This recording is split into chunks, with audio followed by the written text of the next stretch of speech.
flat water, and then nothing. At mile 179 of the Colorado River, the surface simply ends in a hard line, and boats slide over it into a cold hole that has drowned people who did everything right. This is Lava Falls, rated 10 out of 10 on the Grand Canyon's own scale, the ceiling. Most people think a volcano made it. The volcano died over 100,000 years ago. The thing that actually builds this rapid arrives sideways from a bone-dry side canyon and rebuilds it in a single afternoon. John Wesley Powell refused even to try.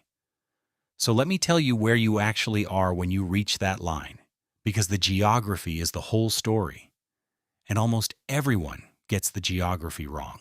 The Colorado River runs for 277 miles through the Grand Canyon, and river people measure everything in those miles, counting downstream from Lee's Ferry, where the trips launch. Mile 0 is calm and green. By the time you have counted your way down to mile 179, you are deep inside the Western Canyon, roughly 2/3 of the way through, with walls of black volcanic rock closing in, and no road, no town, and no easy way out on either side. The rim is a vertical mile above you. The nearest place a helicopter can reliably set down and swap people out is miles downstream. If something goes wrong here, you are not minutes from help. On a good day, you are hours from it. On a bad day, you are the help. Rapids in the rest of the world get graded on a scale that runs from 1 to 6, where 6 means you are likely to die. The Grand Canyon threw that scale out more than half a century ago and built its own, running from 1 to 10. Because the river here needed more room at the top to describe the difference between water that will scare you and water that will kill you. On that homegrown scale, most of the famous rapids sit somewhere in the middle. Lava Falls is a 10. There is nothing above it. When a guide who has run this river for 30 years talks about the day ahead, the whole trip quietly orients around one point on the map, and it is this one. People stop joking a mile upstream. That is not superstition. That is pattern recognition. Here's the first thing that should bother you. The river approaching Lava Falls looks almost lazy. It is wide, dark, and slow, sliding between walls of hardened lava that once poured into this canyon, molten. There is no long, roaring approach, no gradual buildup of white water to warn you. There is a smooth tongue of green water, and then a horizon line, a place where the river appears to stop, because it is dropping away faster than your eye can follow. Stand in a boat above it, and you cannot see the rapid at all. You can only see the sky where the river should be. That is why every serious crew pulls over above it and climbs out onto the rocks to look, a ritual called scouting. And it is the only honest way to find out what the river has decided to do to you today. Because the answer changes. It changes more than almost any other rapid on Earth, and understanding why it changes is the reason this place deserves an hour of your attention instead of a shrug. In the length of 2 football fields, the river here drops somewhere between 13 and roughly 30 feet, depending on how much water is coming down. That does not sound like much until you understand that all of that dropping happens fast, in a compressed stretch where the entire Colorado is being squeezed through a gap. The Guinness Book of World Records once listed Lava Falls as the fastest navigable water in North America, clocking the current through the heart of it at around 20 miles an hour. 20 miles an hour does not sound violent when you say it out loud. Feel it in a boat and it is a different number entirely. It means that from the moment your boat crosses the horizon line, you have 3, maybe 4 seconds of committed, unstoppable motion through the worst of it. 3 or 4 seconds in which the river will either hold your boat upright or turn it over. And there is very little you can do in those seconds except the one thing you already decided to do while standing on the rocks. And the water is cold. This matters more than people expect, so hold on to it. Before there was a dam, The Colorado ran warm and thick with red mud, sometimes 70 or 80 degrees in the summer heat. Then upstream, engineers finished Glen Canyon Dam in the early 1960s, and they built it to draw water not from the warm surface of the reservoir behind it, but from deep down, more than 100 feet below, where the water is always cold. For roughly 40 years after that, the river coming through the Grand Canyon held between about 47 and 51 degrees Fahrenheit all year, even while the air at the bottom of the canyon climbed past 100. That is cold enough to steal your breath the instant you go under. Cold enough that a strong swimmer who ends up in the river below lava falls is not fighting the rapid anymore. He is fighting his own body, which is trying to gasp with his head underwater, and then trying to stop working while his crew hauls at his life jacket and the current carries him past the rocks. Every flip at lava is a race against a clock you cannot see, and the dam wound that clock. Now let me put a single boat on that horizon line, because a map cannot make you feel this, and one boat can. Picture a raft the length of a small truck, loaded with gear and people, riding the smooth green tongue toward the edge. The boatman is standing, not sitting, because standing is the only way to see over the drop, reading the water for the marker every guide learns to find. A faint line of bubbles and foam curling off the top of the rapid that shows where the safe thread runs, if there is one today. Below and to the right, a wall of exploding whitecaps taller than the boat rises and collapses on itself in the same spot over and over, never moving downstream, because it is not water traveling. It is water standing still and the river pouring through it. To the left, a black fin of rock breaks the surface, like the back of something submerged. Somewhere in the middle is a hole deep enough to swallow the front of the raft whole. The boatman has picked a path between these things, and now the tongue accelerates. The horizon drops away, and there is no picking anything anymore. There is only the path and the river's opinion of it. That is the moment this entire documentary is built around. And to understand it, you have to answer a question that sounds simple and is not. What exactly made this rapid? Because if you know the answer most people give, you already believe something false. The name says lava. The black cliffs say lava. The story tourists get told says lava. That a volcano once poured molten rock into the Colorado, dammed it, and left behind this violent scar where the river fought its way back through. Half of that is true. The half that matters is not. The lava did not build the rapid you are looking at. The lava is the oldest, calmest part of the whole scene. The thing that built lava falls, and the thing that keeps rebuilding it faster than any human can memorize it, comes from a direction almost no passenger ever looks. A narrow, usually dry gorge entering from the left, that on most days carries no water at all. To see how that is possible, you have to go back to the first man who wrote about this place. And he arrived here already half broken by the river, out of food and out of nerve. John Wesley Powell was a one-armed veteran of the Civil War, a man who had lost most of his right arm to a Confederate ball at Shiloh, and then talked his way into leading the first documented expedition down the length of the Colorado through the Grand Canyon. He launched in the spring of 1869 with 9 men and 4 wooden boats. And by the time he reached the volcanic country of the Western Canyon in late summer, the expedition was coming apart. They had lost a boat and much of their food early on. The men were living on spoiled bacon, a little flour, and coffee. Their clothes were rotting off them. Every rapid was a decision about whether to risk the boats they had left, and Powell had already watched the river nearly kill his crew more than once. He was not looking for glory by the time he got to the lava. He was looking for a way out that did not drown anybody. When he reached the stretch we now call Lava Falls, Powell did the thing that has kept boatmen alive here ever since. He stopped, and he did not run it. His men unloaded the boats and lined them, which means they stood on the rocks at the water's edge and lowered the empty craft through the shallow margins on ropes, fighting the pull of the current inch by inch, and where even that was impossible, they carried everything: boats, oars, the little food they had, around the rapid over the broken black rock. It was brutal, slow work, the kind that flays your hands and eats a day, and Powell chose it over the water without apparent hesitation. The man who had run or lined his way through hundreds of miles of unknown river, who had become the first to survive this canyon end to end, looked at this rapid and decided it was not worth the boats. That is the first fact you should hold.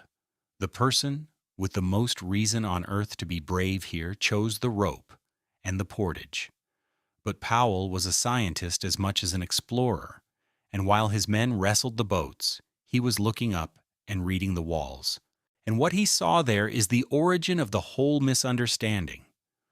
Above the rapid, on the rim, stood a cinder cone, an extinct volcano, its throat long cold, perched on the very edge of the canyon nearly 3,000 feet overhead.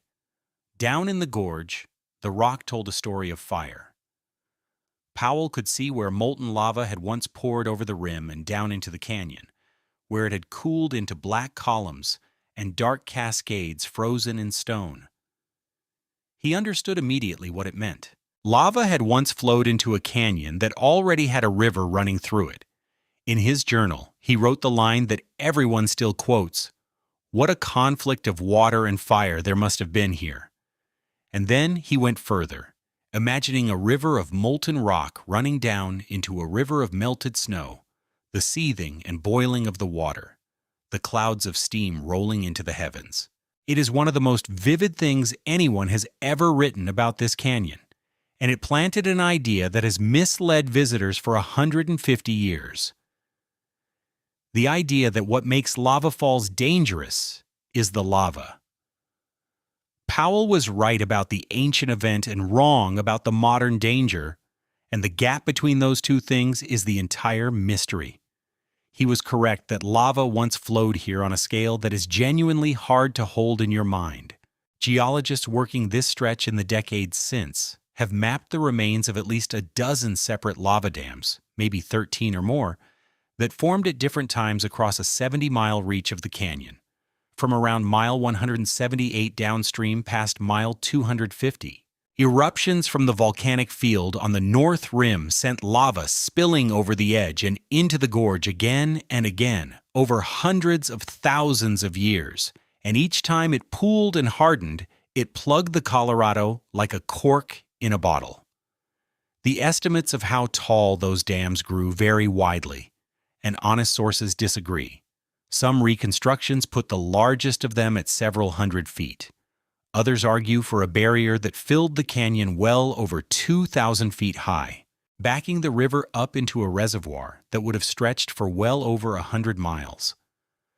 The exact height is genuinely uncertain, and anyone who gives you a single confident number is skipping over a real scientific argument. What is not in dispute is how those dams ended. They did not erode away politely. The river overtopped them and cut down through them, and at least some of them appear to have failed catastrophically, releasing the trapped reservoir in outburst floods so large they would have made anything running the river today look like a trickle. Walls of water hundreds of feet deep tearing downstream, ripping the failed dam apart, and flinging house-sized blocks of basalt for miles. That is the violence Powell sensed in the rock. But all of it, every dam, every flood, every cooling flow, happened 100,000 years ago and more. The fire has been out for longer than our species has looked the way it looks now. So the black cliffs Powell described are real, and the ancient catastrophe was real, and none of it is what turns a boat over today. If you scrubbed away the modern rapid and left only the old lava, you would have a fast, rocky stretch, sure, but not a 10. The lava set the stage. Something else is the actor, and it was already at work while Powell's men were dragging their boats past on ropes, and he walked right past the evidence without recognizing it. Powell was also not the first person to understand this place, not by thousands of years, and the people who understood it first understood it better than he did, not as geologists, but as a matter of survival and meaning. Long before any wooden boat came down the Colorado, the Western Canyon was the country of native peoples who lived along its rims and side streams, among them the Southern Paiute on the north side and the Hualapai on the south. They did not run this river. That is not a gap in their skill. It is the core of their knowledge. The Colorado through here was not a road to them. It was a boundary and a power, something you approached at particular places, at particular times, for particular reasons, and otherwise left alone.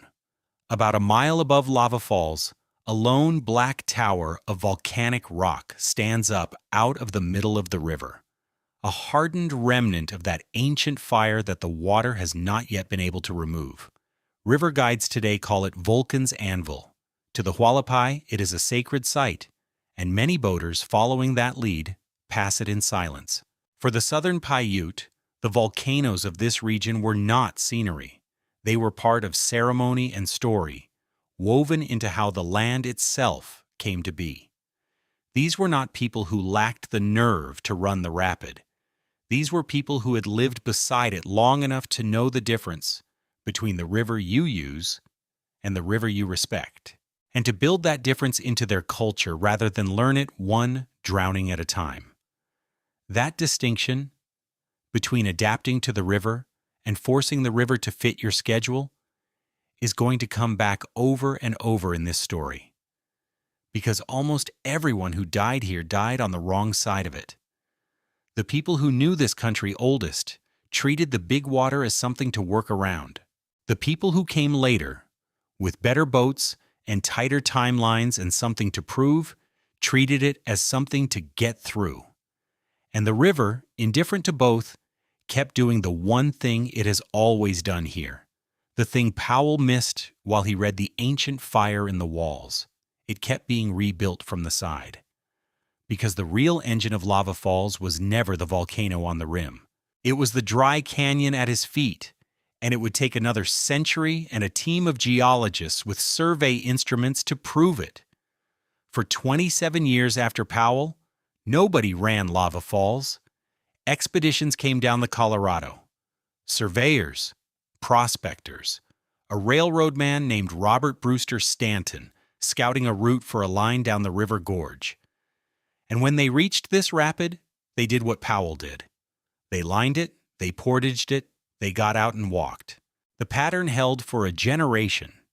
And then, in the late summer of 1896, a young man from the California coast came down the river in a homemade boat and decided the pattern was for other people. His name was George Flavel. He was a trapper and a wanderer in his 20s, and the boat he built was almost an insult to the river. He called it the Panthon. It was 15.5 feet long, 5 feet wide at the beam, flat-bottomed, square-sterned, knocked together from lumber, with no watertight compartments and nothing built into it to keep it afloat if it filled. If that boat went over and swamped, it was going to the bottom, and so was anything in it. Flavel launched from Green River, Wyoming, on the 27th of August with one companion, a man named Ramon Montez, and the two of them started down toward the canyon with almost no one knowing or caring that they had gone. Flavel did do one genuinely smart thing, and it is worth pausing on because it is the difference between his approach and Powell's. He rowed facing downstream. That sounds trivial. It is not. For centuries, the standard way to row a boat was to sit with your back to where you were going, pulling on the oars, which meant that on a river, you were rowing blind into the very hazards you most needed to see.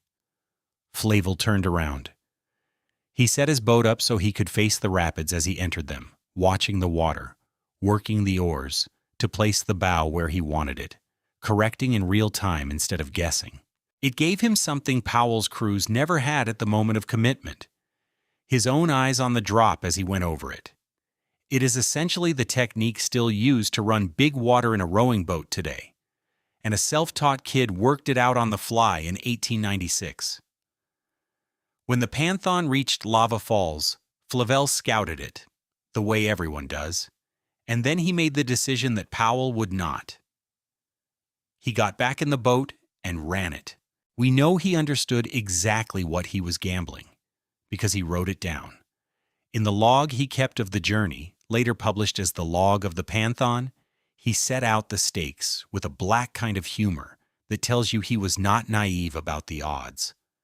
There is only one stone, he wrote, we must not hit, our tombstone. He knew that in a boat with no flotation, in water that cold and that fast, a single bad contact meant the end. And then he rode at it anyway, facing forward. And he and Montez came out the bottom upright and alive. As far as the record shows, that was the first time any human being ran Lava Falls rather than walking around it. Sit with what that changed. For 27 years, the story of this rapid had one moral, and Powell wrote it, "This is water you do not run." Flavel rewrote the moral in a single afternoon. It could be run. That is the reversal that opens the door to everything that follows in this story, and it is a dangerous kind of reversal because it is true. Lava Falls is not an impassable wall. On most days, with the right boat and the right line and steady nerves, a skilled person can run it and come out fine. The great majority of boats that go over that horizon line come out the bottom upright. And that is precisely what makes it lethal. A wall kills nobody because nobody drives into a wall. A rapid that you can run 98 times out of 100 is a rapid people will keep running. And the 2 times out of 100 are where the bodies are. The moment Flavel proved it was runnable, Lava Falls stopped being a barrier and became a gamble.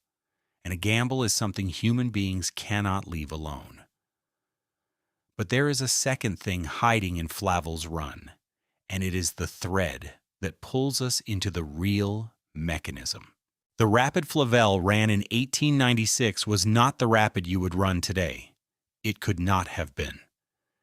Because in the decades after his run, this rapid was torn apart and rebuilt, not once, but again and again. And the tool that rebuilt it was not the river Flavel rode on. Lava Falls was not run again for more than 30 years after Flavel. The next known descent came in 1928. By then, the rapid had already changed. Flavel himself never got the chance to see how much, or to become the famous name he probably deserved to be.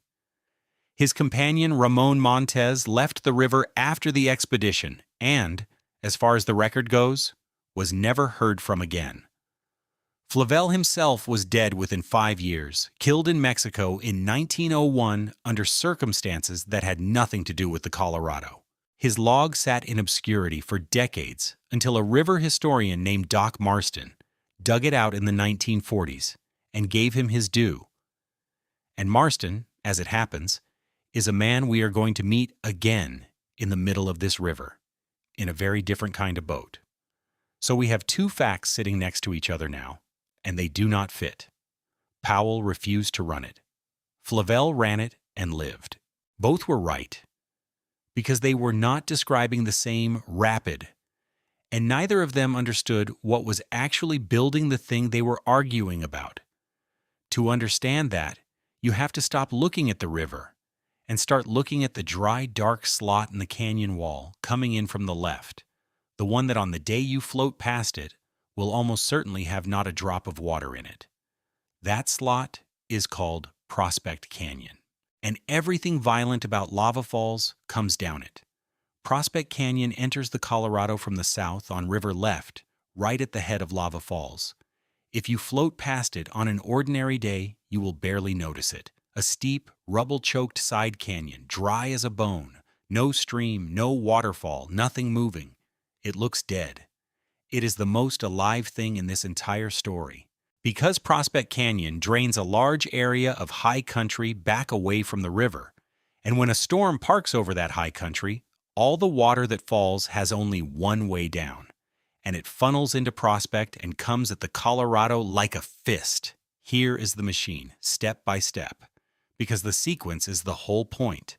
High above the river, Prospect Canyon has a cliff in it, a dry waterfall roughly 1,000 feet tall, more than 300 meters of vertical rock, with nothing coming over it most of the year.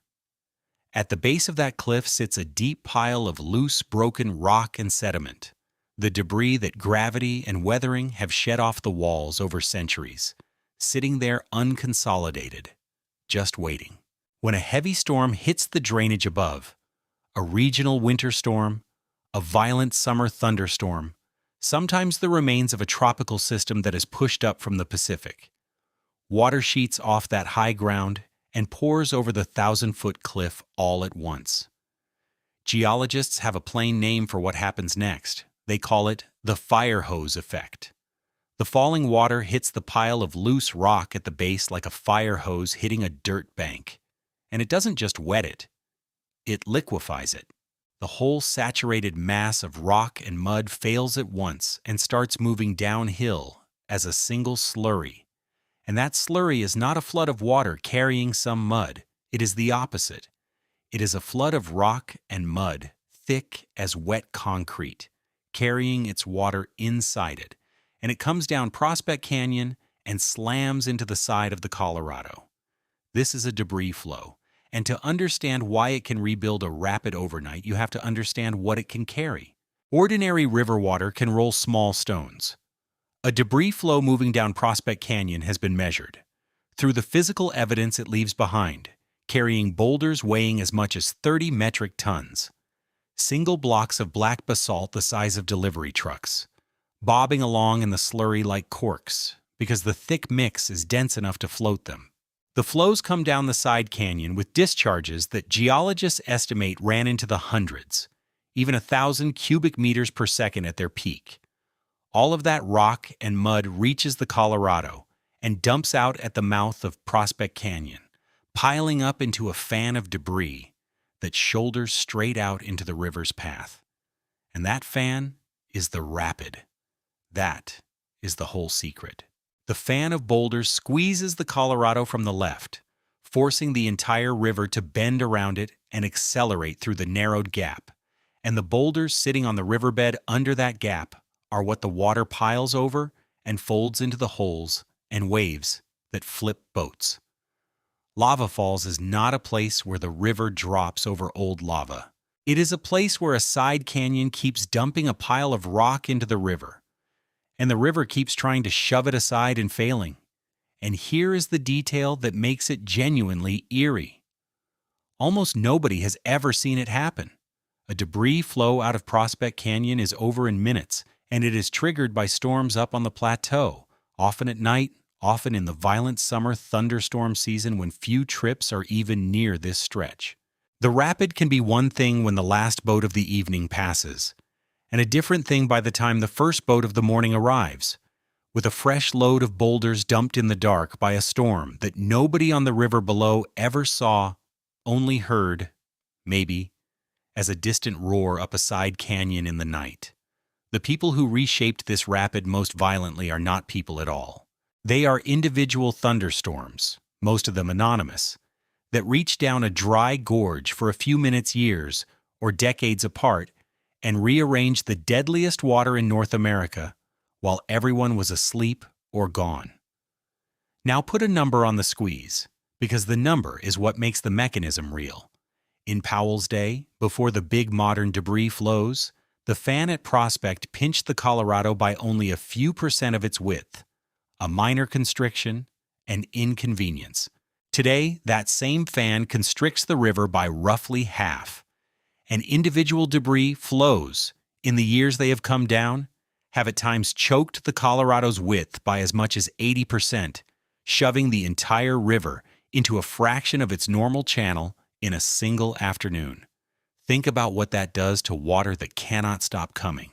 The same volume of river forced through a gap, a fraction of its old size, has to speed up and steepen, and the drop gets sharper, and the waves stand taller, and the holes get deeper and meaner. The reason Lava Falls is a 10 and not a 5 is not the lava. it is the degree to which Prospect Canyon has managed to strangle the river this decade. Change the size of the pile, and you change the rapid. The people who proved this were not river guides trading stories.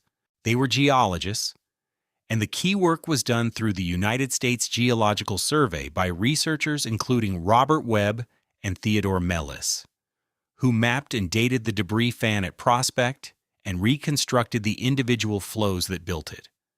They gave the deposits a name in their reports, the Great Cataract, and they laid out the fire hose mechanism, the boulder sizes, the constriction percentages, the whole cold machine of it. What they were describing underneath the science was genuinely unsettling, and it is the thing Powell stood next to and never saw. The most feared rapid in North America is not a permanent feature of the landscape. It is a temporary pile of rubble dumped by a dry canyon that the river is slowly working to remove and that the dry canyon periodically rebuilds. It is under construction. It has always been under construction. And that raises the only question that matters next, the one that turns a geology lecture into a survival problem. If a single storm over Prospect Canyon can reach down and rebuild this rapid in an afternoon, how often does that actually happen? Because if the answer is once every 10,000 years, this is a museum piece. If the answer is within living memory, then every person who has ever run lava falls ran a different rapid than the one before them. And some of them found that out the hard way. The people who could answer that question were not trading campfire stories about the year the rapid changed. They were geologists, and they went at Prospect Canyon the way a detective goes at a crime scene, because the debris fan is a physical record of every flow that ever built it, if you know how to read the rock. The key was the boulders themselves. When a block of black basalt gets ripped off the cliffs and carried down to the river by a debris flow, its top surface starts getting bombarded by cosmic radiation from space the moment it stops moving and sits still in the open. That bombardment produces tiny, measurable amounts of particular atoms inside the rock, in this case an isotope of helium, that accumulate at a known rate, like a slow clock that starts ticking the instant the boulder comes to rest in the sunlight. Measure how much has built up, and you can estimate how long that boulder has been lying where it is. Do that across a whole debris fan, boulder by boulder, and you can reconstruct the separate events that stacked it up, and roughly when each one happened. When the United States Geological Survey team did exactly that at Prospect Canyon, dating the deposits and cross-checking them against the historical record of floods and photographs, they built a timeline of the rapid's construction. And the timeline is the thing that should change how you think about standing on those scouting rocks. The debris flows at lava falls are not rare geological accidents scattered across tens of thousands of years. They recur on a human timescale. Big ones every few decades to a couple of centuries. Smaller reworkings more often than that. And the fan you are looking at today is a stack of these events, the most recent ones laid down within the memory of people still alive. The rapid is not old. The rapid is a running tally, and it is still being added to. The most recent major entry in that tally came down in 1995, and it is the one that put the whole abstract idea into terms modern boatmen could feel in their hands. A storm-loaded Prospect Canyon. The fire hose fired again, and a fresh debris flow came down and shoved new rock into the Colorado, rearranging lava falls one more time. This was not a story from a pioneer's journal or a faded photograph. This was recent enough that guides who had run a particular line through lava for years came back to find the furniture moved again. The tongue shifted. The holes relocated. The memorized run suddenly wrong.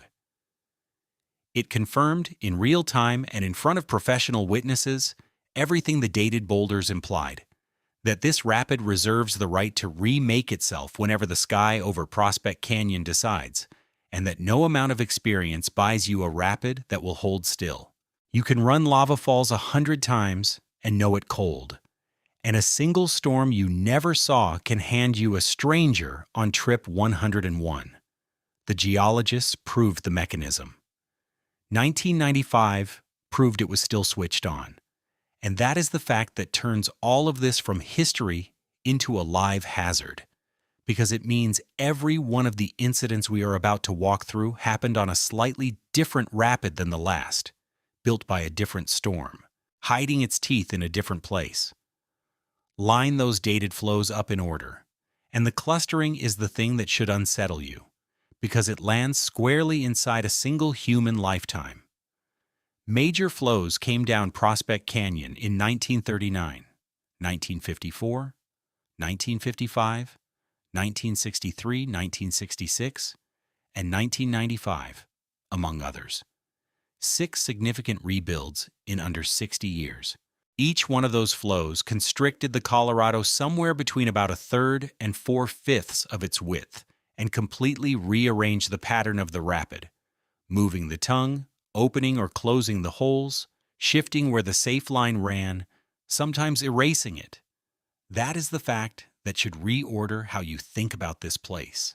A guide who ran a perfect line through Lava Falls in the summer of 1938 and came back the next season could have found a different rapid waiting.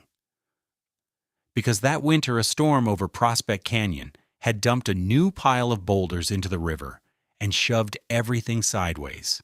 The 1939 flow was the monster of the modern era. By the reconstructions, it was the largest debris flow in the recorded history of the Grand Canyon. A single event that has been estimated at a peak discharge somewhere around 35,000 cubic feet per second of moving rock and mud coming out of Prospect Canyon. Set that beside the 1966 flood that famously turned another Grand Canyon rapid, Crystal, from a minor riffle into a killer overnight. And the Prospect event was larger still. When that much debris comes out of a side canyon in a matter of hours, it does not adjust the rapid. It builds a new one on top of the old one.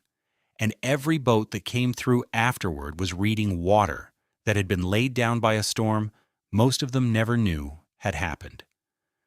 We are not entirely guessing about what these events looked like because at least one of them was witnessed by someone who then spent the rest of her life on this river. Her name was Georgie White. And by the middle of the 20th century, she had become one of the most important and stubborn figures in the history of the Colorado.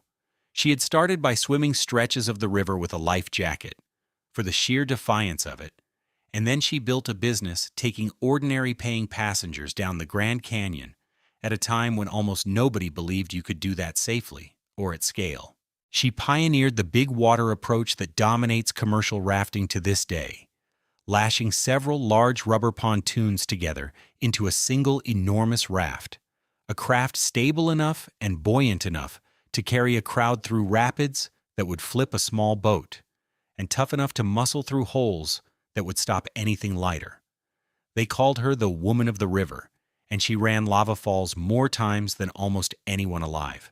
When a debris flow came down Prospect Canyon in 1955 and remade the rapid, Georgie White was there to see the river change under her, and she kept running it anyway, year after year, watching the thing rebuild itself under her boats.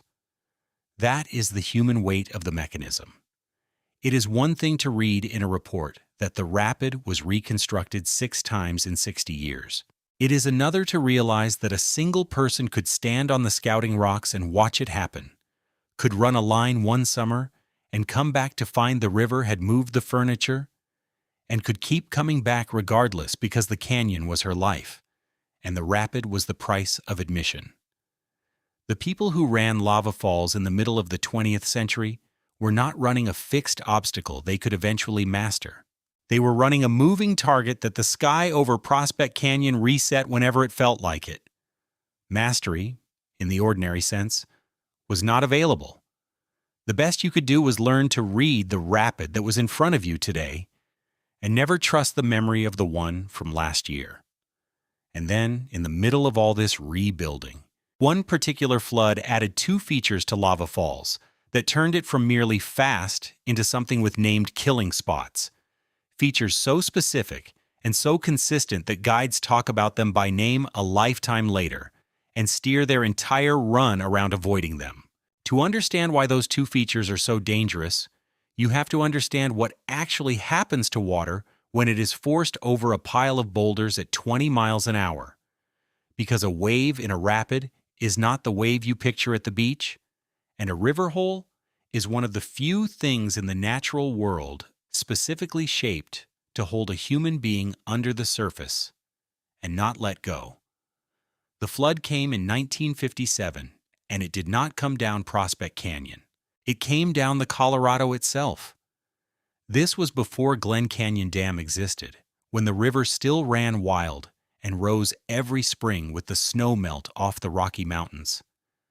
And the spring of 1957 brought one of the great high water years of the century, the whole river swollen and brown and pushing far more water than normal through the canyon. When a flood like that pours through lava falls, it does the opposite of a debris flow. Instead of adding rock, it grabs the boulders already on the riverbed and shoves them around, scouring the fan, plucking blocks up and dropping them somewhere new. When the water dropped back down that summer and the rapid re-emerged, it had two new features that had not been there before, and both of them are still there, and both of them still flip boats. Guides call them the ledge hole and the V-wave.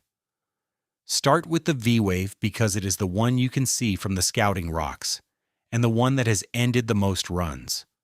When the debris fan squeezes the river from the left, and the boulders squeeze it from below, the water gets deflected off the obstacles at an angle, and two of those deflected surges come lancing off the right side and the left and meet each other in the middle of the rapid. Where they collide, they throw up into a pair of enormous lateral waves that form a V pointing back upstream, straight at you as you come down. These are not waves that roll toward you and pass under the boat. They stand in one place and explode upward, wall against wall, and the point of the V is a seam where two moving mountains of water are slamming together. A raft that comes into the V even slightly offline gets hit from two directions at once. The right wall shoves the boat left, the left wall shoves it back, and if the timing is wrong, the boat gets stood up on its side between them and thrown completely over, end for end or sideways, in less than a second. When people say a boat flipped at lava, most of the time this is where it happened, in the V. With the whole crew launched into the cold water at the worst possible place in the rapid. The ledge hole is worse and quieter, and it is the one that keeps river guides honest. On the left side of the rapid, there is a place where the river pours over a submerged shelf of rock and drops into a trough behind it, and the water does something there that looks impossible until you understand it. It curls back on itself. Water going over an obstacle and falling into deeper water on the far side plunges to the bottom, and then part of it comes back up and rolls upstream along the surface, back toward the drop, forming a churning, recirculating backwash that river people call a hole or a hydraulic. A small hole gives you a bump. A big one is a machine. The surface water is flowing upstream back into the falling water, which means anything floating on that surface. A swimmer, a paddle, an overturned raft gets carried back into the drop, pushed down, cycled around, and delivered back to the surface right where it started to do it again. A hole like that does not need to hold you long. In water in the high 40s, a couple of minutes of being recirculated, unable to get a clean breath, is a couple of minutes too many. The ledge hole at lava is exactly this kind of feature, big enough and mean enough that the entire art of running the rapid on that side comes down to threading past it, finding the seam of bubbles at the top that carries you to the right of the ledge and lines you up for the V, rather than dropping into the ledge itself. So look at what the last century actually did to this rapid. The lava built the stage 100,000 years ago, and then went quiet. Prospect Canyon dumped in the boulder pile, again and again, within living memory. And a single big natural flood in 1957 took that pile and sculpted it into the two specific traps that guides still name and dodge today, which means the deadliest features of the most feared rapid in North America are younger than plenty of the people who have run it. There are boatmen who were alive before the ledge hole existed. That is the thing about lava falls that ought to keep you up at night if you are the sort of person who runs rivers. You are not up against something ancient and settled. You are up against something recent, specific, and still being edited by storms and floods that answer to nothing you can schedule or predict. And here is where the danger becomes personal, because I have been describing what the water does to a boat. And I want to be honest about what it does to a person without dressing it up. When a raft flips in the V-wave, the people on it do not get a graceful moment to prepare. One instant they are riding a boat, and the next they are under it or beside it, in water so cold it triggers an involuntary gasp. And if that gasp happens underwater, they have already taken the river into their lungs.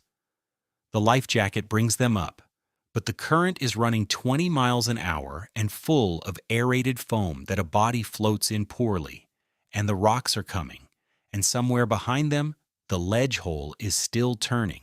The job of survival in that moment is brutally simple and hard to do. Get your feet downstream so you hit the rocks with your legs instead of your skull. Get your face to the air whenever the foam lets you, and get to the flatter water below the rapid, where the other boats in your group are already rowing hard to catch up and pull you out before the cold shuts you down. That last part is the whole reason people run lava falls in groups, one boat at a time, with the others waiting below. Because out here, at mile 179, there is no other rescue coming for a long time. The rescue is the friends who watched you go over. And everything depends on how fast they can reach you and how long your body can keep working in that water. And for most of the history of this rapid, that was the entire safety net. Then a set of men showed up with engines, convinced that horsepower could finally beat the physics. And the river taught them the same lesson it teaches everyone, just louder. For most of the time between Powell and the Second World War, almost nobody came here. Running the Grand Canyon was not a vacation. It was an expedition undertaken by surveyors and a handful of obsessives. And by the middle of the 1950s, the total number of human beings who had traveled the length of the canyon by boat was still under 200. Think about that. Fewer people had run the Colorado through the Grand Canyon than had by then reached a great many of the world's remote places. And the reason was not that people did not want to. It was that the river killed enough of the ones who tried to keep the numbers small. And lava falls was one of the reasons the toll stayed up. Then, after the war, that changed fast. And it changed because of two things arriving at once: surplus rubber and paying customers. The military came out of the Second World War with warehouses full of tough inflatable boats and rafts, and men who knew how to handle them. And some of those men looked at the Grand Canyon and saw not a death sentence, but a business. Georgie White was the sharpest of them. Where earlier boatmen had gone through the canyon in ones and twos, risking small wooden craft, she lashed big surplus pontoons together into rafts large enough to carry a dozen strangers and stable enough to survive the holes, and she started selling seats. She drove the price down, opened the river to people who were not explorers, and turned a deadly expedition into something an ordinary person could sign up for. The number of people running the canyon stopped being counted in the hundreds and started climbing toward the thousands, and then the tens of thousands. And every one of those trips, then as now, had to get past mile 179. That is the pressure that drives this entire second half of the story, and it is worth naming plainly, because it is the thing that turns a dangerous rapid into a place that accumulates bodies. The danger of lava falls never went down. What went up relentlessly was the number of people exposed to it. A rapid that lets almost every boat through is exactly the kind of rapid people keep feeding boats into. And when the count climbs into the tens of thousands, year after year, the small fraction the river keeps stops reading like an accident and starts reading like arithmetic. The commercial companies did not make the rapid safer. They made it busier. And busier is its own kind of dangerous. Because busier means more first-timers. More people who have never felt cold water close over their heads. More passengers trusting a guide they met 3 days ago to thread a moving target none of them can read. Think about who those passengers are. In the era of small wooden boats, the only people at Lava Falls were the handful of hardened rivermen willing to risk their lives on it. People who understood exactly what they were doing. The commercial revolution changed the crowd completely. Now the boat carries retirees, teenagers, office workers, people who have never rowed anything, people who signed up for a bucket list vacation and have spent a week being lulled by warm sun and easy miles into forgetting that the river can kill them. They are not stupid, and they are not reckless. They are simply not equipped, physically or mentally, for the 30 seconds when a flip puts them in 50-degree water. And there is no way to equip them in advance, because the thing you need to survive it is an experience most of them will only ever have once, in the middle of the emergency itself. Every advance in comfort and access widened the gap between who ends up in that water and who is prepared for it. The safest the rapid ever was, in a sense, was when it was the most exclusive. Opening it to everyone did not make it gentler. It just changed who was sitting in the boat when it went over. And into that world, in the spring of 1955, came 2 men who represent the far end of the human impulse this river brings out. The impulse to walk up to the most dangerous thing around and touch it, just to see. Their names were Bill Beer and John Daggett, both recently out of the military, both in their mid-20s, both broke.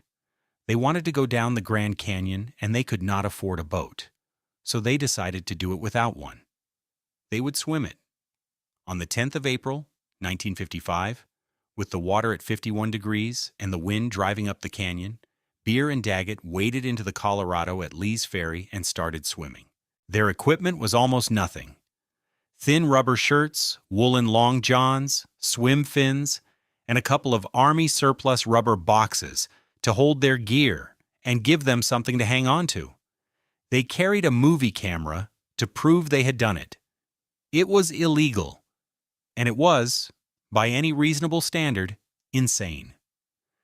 At that point, fewer than 200 people had run the river in boats, and the rapids had already killed a number of them.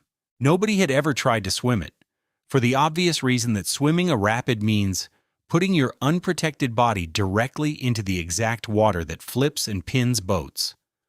26 days and 280 miles later, bruised the color of a storm and half-starved.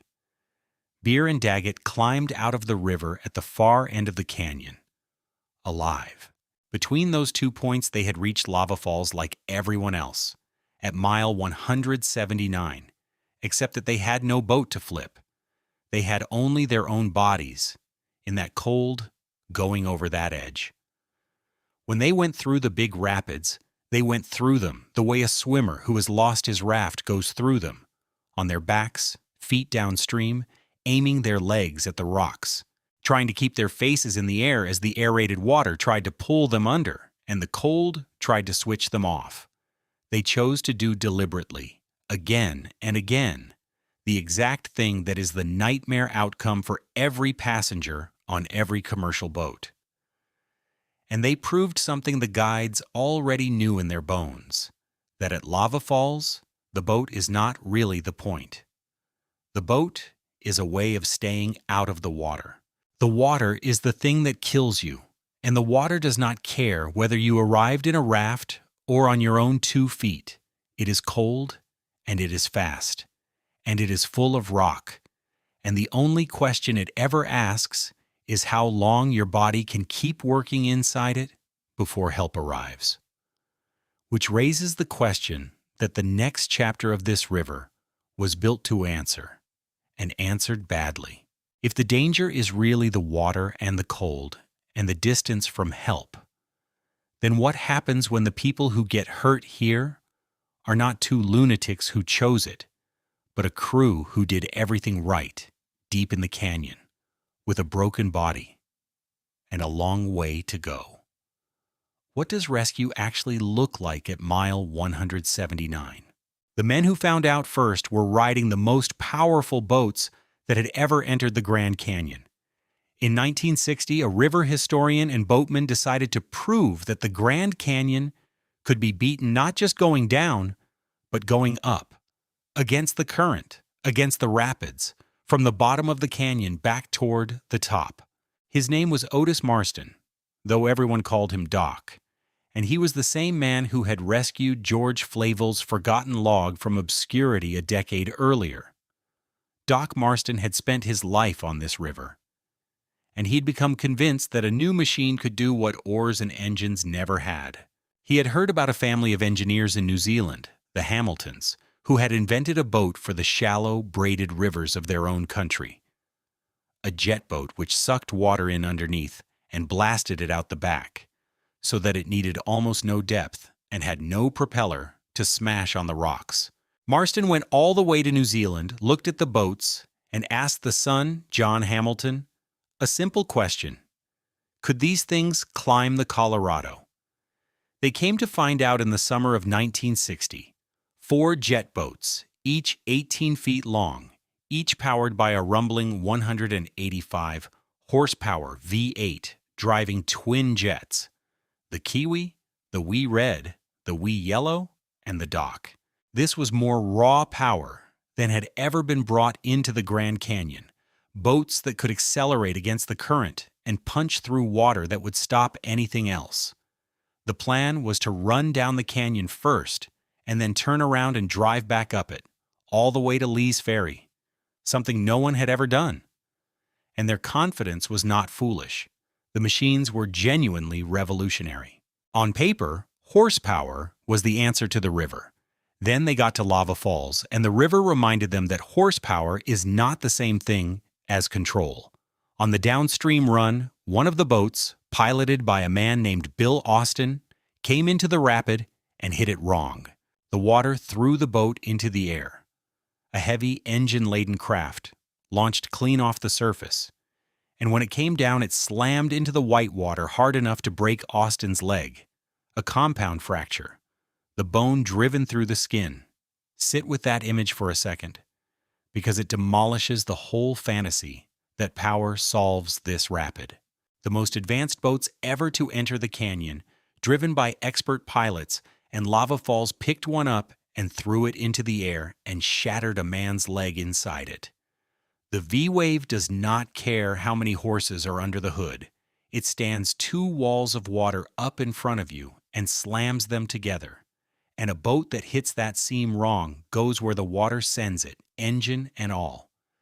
Now hold Bill Austin's broken femur in your mind and understand where he was when it happened.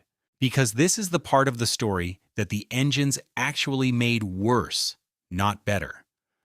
A compound fracture of the thigh is a serious injury anywhere. The thigh bone is big, it is surrounded by muscle and a major artery, and breaking it that badly can put a person into shock from blood loss and pain alone. In a city, that is an ambulance ride and a surgery. At mile 179, in 1960, it was something else entirely. There was no road. There was no radio that could reliably reach the outside world from the bottom of that gorge. There was no fleet of rescue helicopters standing by, and the walls of the canyon rose thousands of feet on either side. The very thing that had carried Austin so deep into the canyon so fast, the engine, had also carried him far past the point where any quick help existed. That is the reversal that power always brings here. More capability does not shorten the distance to a hospital. It lengthens it by taking you farther in before something breaks. Let me lay out what a rescue at Lava Falls actually requires, because people imagine it as a helicopter appearing overhead within minutes, and that is a fantasy that has gotten people killed. It is a chain, and every link in it takes time, and any link can fail. First, someone has to recognize that the injury is bad enough to justify an evacuation at all, which is not always obvious in the first frantic minutes. Then they have to get a message out of the canyon. Today, that means a satellite phone or an emergency beacon carried on the trip, because ordinary cell phones are useless down there, and line-of-sight radios only reach so far between 1,000-foot walls. That message goes to the Grand Canyon's emergency dispatch, where someone has to decide to launch, arrange an aircraft, and confirm that a helicopter can even fly, because a helicopter cannot land just anywhere in that canyon, cannot fly in high wind, and by long-standing practice does not fly into the inner gorge in the dark. Then the aircraft has to travel. The canyon is enormous, and the nearest suitable staging is not next door. Then it has to find the party and get into them, threading down between the walls to a spot flat and clear enough to put a skid down. Often the injured person cannot be reached where they are at all, and the group has to stabilize them and move them, sometimes miles downstream by boat, to a place a helicopter can actually work. There is a cleared landing pad at Whitmore Wash, around mile 188, 9 miles below lava, that exists precisely because it is one of the few places down there a helicopter can reliably operate, and getting an injured person to it can mean loading them onto a raft and running more rapids to reach it. Recognition, message, dispatch, launch, travel, approach, transfer. And at every step, weather and darkness and terrain can add hours or shut the whole thing down until morning. In the best case, help is hours away. In a bad case, it is a night on a cold beach with a broken body waiting for the light. And there is a crueler wrinkle in the timing that the list of steps does not capture. That helicopter flies by line of sight, which means the one kind of weather it simply cannot work in is a thunderstorm. And the summer thunderstorms that boil up over the plateau on hot afternoons are the very same storms that load Prospect Canyon and fire the debris flows. Follow that through because it is the whole system in one sentence. The conditions that most violently rebuild the rapid, that dump fresh rock into it and move its lines without warning, are also the conditions that ground the only aircraft fast enough to pull an injured person out of it. A body can go into the water at Lava Falls at the precise moment the sky is doing the one thing that both feeds the rapid and seals the fast way out. That is not bad luck. That is the system closing every door at once, which is what remote places do to you when the weather turns. And sometimes the chain only produces a recovery, not a rescue. And the record is blunt about that. In September of 2011, the Grand Canyon's Communications Center took a satellite phone call from a private river trip down near Lava Falls. The call was to report a death on the river. The available public record is spare. It does not lay out the full sequence, and I am not going to dress up what the sources do not establish, but the shape of it is the shape this river has produced over and over. A trip reaches mile 179. Something goes wrong in the water, and the most advanced piece of safety equipment on board, the satellite phone that can reach the entire outside world in seconds, is used not to summon a rescue in time, but to tell the world that the rescue came too late. That is the hard truth. The engines and the phones never changed. Communication got faster, distance did not get shorter. You can now tell someone hundreds of miles away, instantly, that you are in trouble at mile 179. And then you still have to survive at mile 179 long enough for them to cross all that rock and canyon and reach you. The jet boats, for the record, did eventually win their argument in the narrowest possible sense. After the downstream run and Austin's injury, Marston and Hamilton turned the surviving boats around and drove them back up the canyon. And it worked. They reached Lee's Ferry the only time anyone has ever powered up through the Grand Canyon. But look at how they beat Lava Falls, because it tells you the rapid never actually yielded. Going up, John Hamilton spent 2 full days working the boats through this one rapid. 2 days. In some places, he crept the boat up the face of a single standing wave for half an hour at a time, engines screaming, gaining inches, the water trying to shove him back down the whole while. And one of the 4 boats, the Wee Yellow, never made it. It swamped and sank in another rapid upstream, and its crew walked away from the expedition. That is what victory over Lava Falls looks like, even with the most powerful boats ever brought here. A broken leg on the way down, 2 days and half-hour battles with individual waves on the way up, and a drowned boat on the riverbed. The machine did not defeat the rapid. It negotiated with it, slowly, and paid a price, which left one question still open, the one that would define everything that came after. Because in a few short years, human beings would stop merely trying to beat the water in this canyon and start controlling how much of it there was. In 1963, 15 miles above Lee's Ferry and about 200 river miles above Lava Falls, the federal government finished Glen Canyon Dam, and from that day forward, the Colorado River in the Grand Canyon stopped being a natural river. It became a machine with a valve on it. Behind the dam, the water backed up into an enormous reservoir, Lake Powell. And the flow that came down the canyon after that was no longer the flow the sky delivered. It was the flow that engineers chose to release hour by hour, mostly to spin turbines and make electricity for cities hundreds of miles away. For the first time in the river's history, a human being in an office decided how much water went past Lava Falls. That control did 2 things to this rapid, and both of them are darker than they first appear. The first is the one we already touched, the cold.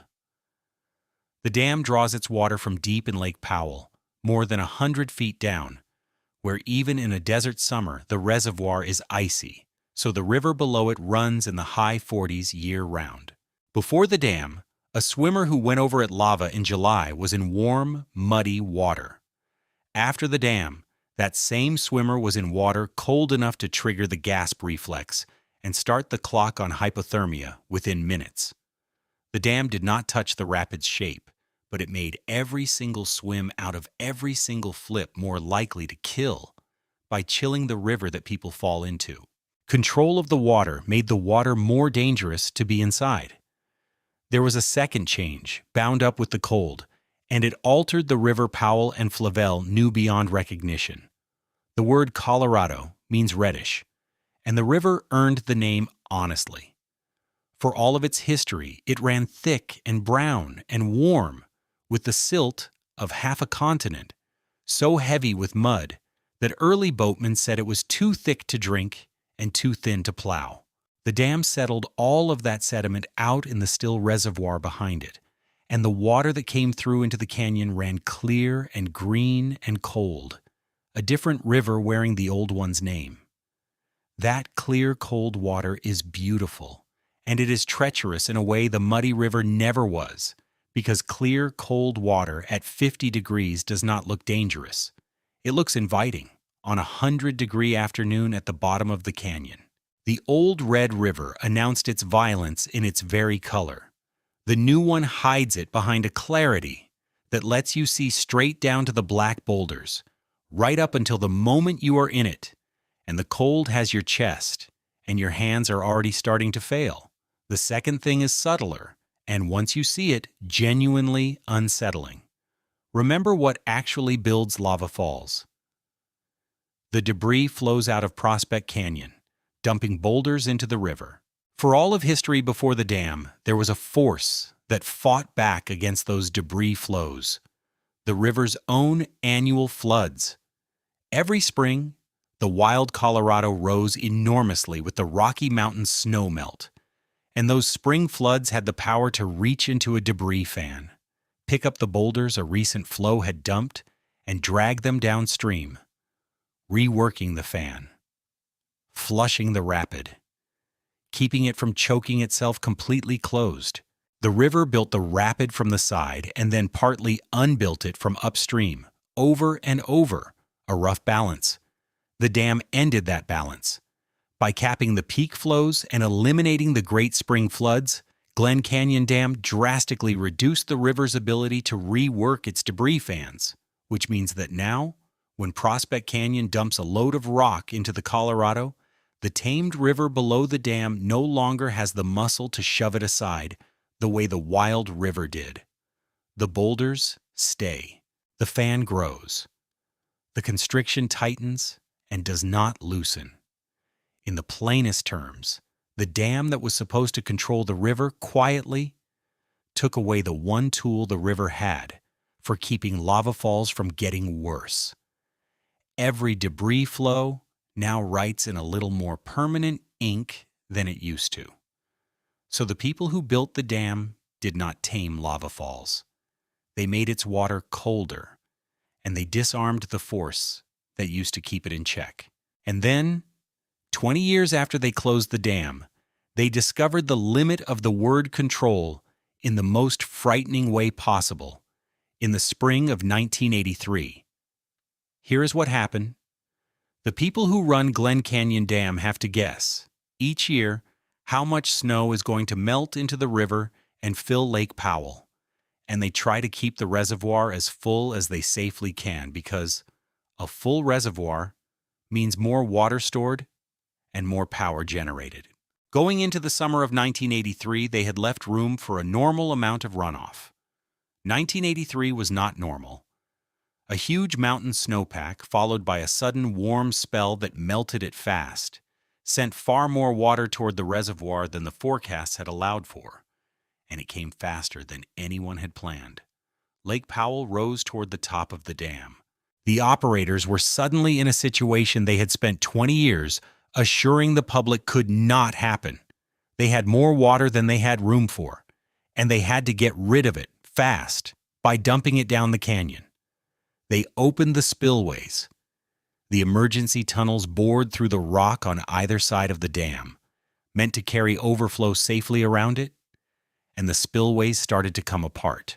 The water tearing through them at that volume began to cavitate, a process where the sheer speed of the flow rips the pressure out of the water and blasts the concrete and rock lining out of the tunnels chunk by chunk. Slabs of concrete and blocks of red sandstone came blasting out the bottom of the spillways along with the water, and the whole structure began to shudder in a way that frightened the engineers badly. In desperation, crews bolted sheets of plywood and steel flashboards across the tops of the spillway gates, a crude wall to hold back a few more feet of the rising reservoir and buy time. And it worked, barely. The dam held. But for a stretch of days in 1983, the people who had built a machine to control the Colorado River stood on top of it and watched it nearly come apart in their hands. And the only thing they could do to save it was open the valves wider and send the flood they were trying to contain straight down into the Grand Canyon. That flood hit the rapids, and it turned them into something no living boatman had ever seen. The releases climbed far past anything the post-dam river had run, toward and beyond 90,000 cubic feet per second, water levels the canyon had not felt since before the dam existed. At mile 98, at a rapid called Crystal, the extra water did something monstrous. Crystal, like lava, is a debris fan rapid, built by a flood out of a side canyon in 1966. At the enormous flows of 1983, the river pouring over Crystal's fan stood up into a single, house-sized wall of exploding water that stayed in one place. A hydraulic jump, a standing wave and hole so large that it spanned much of the river and rose some 20 feet, wide enough and deep enough to swallow the biggest boats on the water. And the biggest boats on the water in 1983 were the commercial motor rigs, 35 feet long, the descendants of Georgie White's pontoon idea, carrying paying passengers. Crystal ate them. On the worst days, rig after rig, massive, motorized, professionally piloted, was flipped or folded or sucked into the hole and spat out with its passengers scattered into the cold water. People were injured. At least one passenger drowned. The carnage was severe enough that the National Park Service took an extraordinary step. They had warnings airdropped to trips on the river, and for a time they required commercial passengers to get off the boats and walk around Crystal on foot rather than risk the hole. A government scientist, Susan Kiefer, went out and studied the 1983 hydraulic jump at Crystal as a piece of physics because it was a genuinely new thing.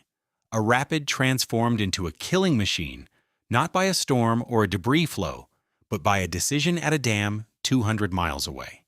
And lava falls? Lava was run in 1983 too, at flows that would have been unimaginable a generation earlier. On the 8th of June, at around 65,000 cubic feet per second, a level at which the whole rapid transforms. The waves grow monstrous, and the holes deepen, and the margin for error narrows to almost nothing.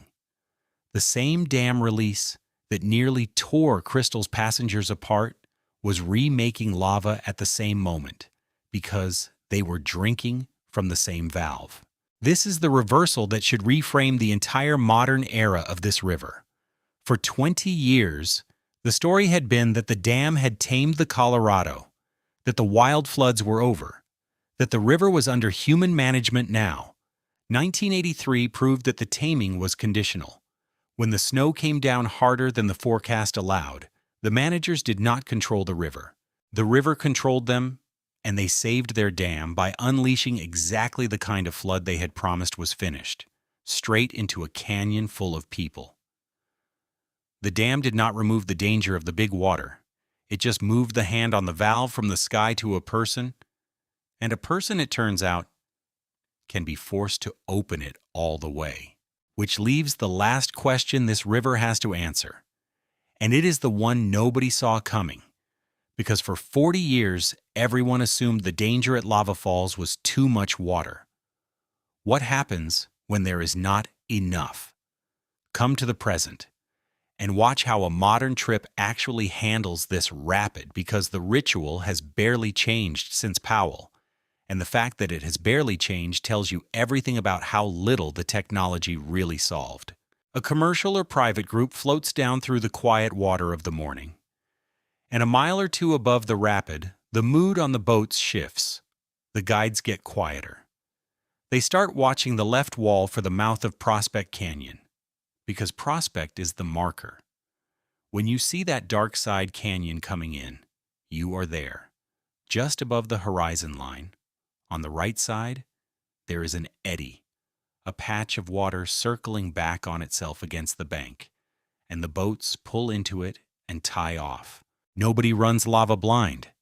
They get out and climb up onto the black rocks on the shore to look at it first, exactly as Flavel did, exactly as Powell did, before he decided not to. The scout is not a formality. It is the whole decision. And here's the thing they are scouting for, the thing that makes this rapid, different from a fixed obstacle you could learn once and know forever. They are reading today's rapid at today's water level, because the water level changes what lava falls even is. It is controlled by the dam, remember? So the flow can be different this afternoon than it was this morning, depending on how much power the cities upstream are drawing. At lower flows below roughly 15,000 cubic feet per second, the standard approach is to scout and run down the right, hunting for a specific line, a seam of bubbles and foam curling off the top of the rapid that marks the thread carrying you to the right of the ledge hole and setting you up to punch through the V-wave head-on. At higher flows, above about 15,000, that right line closes out and most people cross over and run the left side instead. Same rapid, same rocks, and yet the safe path can be on opposite sides of the river depending on a number set by a machine 200 miles away that morning. The guide standing on the scouting rock is solving a puzzle whose pieces were arranged by the dam, by the last debris flow, and by the snow that fell in the Rockies 18 months ago. From the rocks, the features have names, and the names are a map of everything that can go wrong. There is the ledge hole on the left, the recirculating trap that curls back on itself, the one the right run exists to avoid. There is the V-wave in the center right, the two colliding walls of water standing up in a V pointed upstream, the flip maker. There is the big kahuna, a thundering staircase of whitecaps that can stand well over 10 feet tall, exploding one after another. There is a wicked spine of jagged black basalt that guides call the cheese grater, for the obvious and unpleasant reason of what it would do to a swimmer swept onto it. There is another lurking block some call the Black Rock. The Scout is a conversation about all of these, where the boat needs to enter, how to angle it, which feature to hit square, and which to miss entirely, and what the plan is when it goes wrong, because they plan for it going wrong. Before the first boat runs, they set safety. A boat is positioned in the calmer water below the rapid, ready to chase down swimmers, and people stand on the rocks with throw bags, coils of rope they can hurl to someone in the water. Then the boats run it one at a time so that if one flips, the others are not flipping right behind it, and there is always someone below with their eyes on the water and a rope in their hand. If you have ever been on one of these trips, you know the strange mood of the hours before. Guides who have joked and told stories for a week go quiet and businesslike on the morning of what everyone simply calls Lava Day. The rapid casts a shadow up the river ahead of itself. Passengers who have grown comfortable in the big water of the previous days feel the crew's seriousness and catch it. There is a briefing, plain and unromantic. Where to sit, what to grip, keep your feet up and downstream if you go in, swim toward the boat and the yelling. Do not try to stand up in a rapid because your foot can wedge under a rock and the current will fold you over it and hold you under. None of it is theater. Every instruction is the distilled residue of somebody's real bad day at this exact rapid. And then the passengers watch the first boat disappear over the horizon line ahead of them, see it reappear or not down in the tail waves, and understand, some of them for the first time in their lives, that the person rowing has arranged everything they possibly can, and it still comes down to a few seconds of water that does not care about the arranging. Watch a guide in the seconds before they push off from that eddy, and you are watching the truest thing in this whole story. Everything that could be known has been considered. The line is chosen. The safety is set. And then the guide pushes off into the current, and for a few seconds none of the preparation matters anymore, because the tongue accelerates, and the horizon drops away, and the boat is committed to a piece of water that was rebuilt by a storm the passengers have never heard of. Over boulders dumped by a canyon, they will float past without a glance. The most experienced person on the river cannot make lava falls safe. They can only make their odds as good as preparation allows, and then they go because going is the job, and because the great majority of the time, it works. That is the quiet horror of this rapid. It rewards you and rewards you and rewards you and teaches you to trust it, and it hands that trust out for free right up until the run where it doesn't, and by then, you are already in the water and the cold is already counting. For 40 years, everyone who scouted from those rocks was solving the same basic puzzle: how to get past a lot of cold, fast water. The mechanism was understood, the features had names, the dam set the flow, and the danger, for all its teeth, felt like a known quantity. And then the ground shifted under the entire system, slowly, in a way nobody scouting from those rocks in the 1980s would have predicted. The river started to run out of water. And it turned out that everything everyone had learned about surviving lava falls had quietly assumed there would always be plenty of it. Since around the year 2000, the Colorado River Basin has been locked in a drought so long and so severe that scientists studying the tree rings have called it the driest stretch the American Southwest has seen in over 1,000 years. Year after year, less snow fell in the Rockies, less water ran into the river, and the great reservoirs behind the dams began to empty. Lake Powell, the reservoir directly above the Grand Canyon that feeds every drop of water past lava falls, dropped and dropped. By 2022, it had fallen to roughly a quarter of its capacity, the lowest it had been since it first filled, exposing hundreds of feet of bleached rock and drowned canyon that had not seen daylight in half a century. And as the reservoir fell, two things happened to the river below it that flipped the danger at Lava Falls completely around. The first is almost poetic in how directly it reverses the earlier story. For 40 years, the defining fact about this river was that it was unnaturally cold because the dam drew its water from deep in a deep reservoir. But a reservoir that has dropped to a quarter full is not deep anymore. The intake pipes that feed the dam, which used to sit far below the cold depths, are now much closer to the warm surface of a shrunken lake. So the water coming through the dam has been getting warmer. In the summer of 2022, with Lake Powell at that record low, the water entering the dam averaged around 66 degrees, nearly 20 degrees warmer than the river that had run through the canyon for the previous 2 generations. The cold that killed swimmers, the cold that started the clock on every flip, the cold that the dam itself created. That cold is now melting away, not because anyone fixed it, but because the reservoir that made it is disappearing.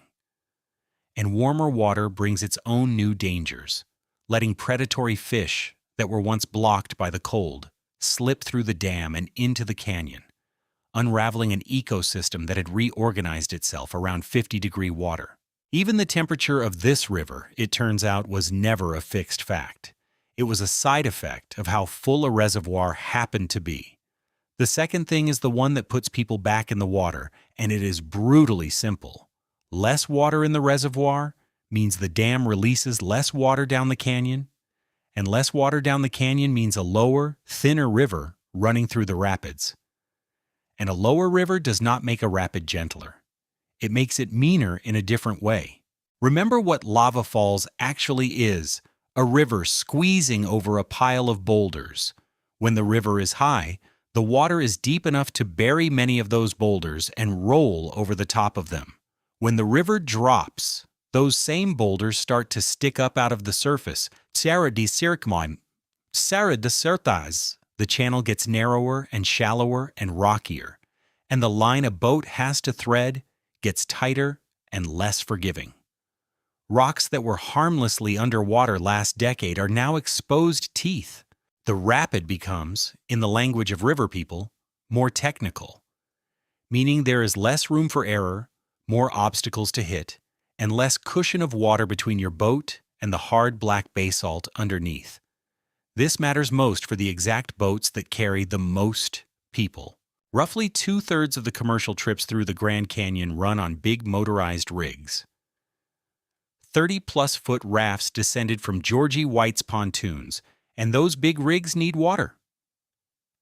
They need depth and width to maneuver their length through a rapid, squeeze the river down with drought, and those long rigs are the hardest to fit through the narrowing gaps. A veteran guide named Michael Guillieri, who has spent his life on this river and co-wrote the grim catalog of its fatalities, put the low water problem plainly. Lower water in the Grand Canyon complicates the runs and leads to far more raps and flips and people overboard. A rap is when the current pins a boat sideways against a rock and folds it there, held by thousands of pounds of moving water, sometimes with people trapped underneath. Low water makes raps more likely because there are more rocks in the way and less water to lift the boat over them. At lava specifically, low water changes the whole character of the problem. The features that guides spend their lives learning to avoid stop being cushioned holes and start being exposed rock. The ledge stands up out of the water instead of hiding just beneath it. The cheese grater shows more of its teeth. The line that at higher flows was a matter of hitting the V-wave square becomes a technical maze of dodging boulders that were harmlessly drowned a generation ago. It is a different kind of fear. High water at lava is raw power, huge waves and holes that can flip a big rig by brute force. Low water is precision under threat, a narrow, twisting thread with hard black rock waiting on both sides for a single missed stroke. The drought did not replace one danger with safety. It replaced one danger with another and handed the boatman a rapid that punishes a different mistake in colder blood, with the rocks closer than they have been in living memory. The proof came in September of 2022, though it came at a different rapid. And I want to be precise about that rather than borrow drama it did not have at Lava. On a commercial motor rig trip that month, at a rapid called Bedrock at mile 130, the record low water had made the passage especially tight for a big rig, and a passenger died. The reporting that followed asked a question that would have sounded absurd a generation earlier, when the fear was always too much water, whether the future of rafting the Grand Canyon was going to be, in the phrase one magazine used, dry and deadly, because the drought was not making the river safe by making it small. It was making it dangerous in a new way, by exposing the rock and tightening the channels and pinning the boats. And it was doing this at every debris fan rapid in the canyon, Lava Falls included. The same low water that tightened bedrock tightens lava, exposes more of lava's boulders, narrows lava's line. So look at what the last 40 years actually proved, and it is the reversal the whole modern era was hiding.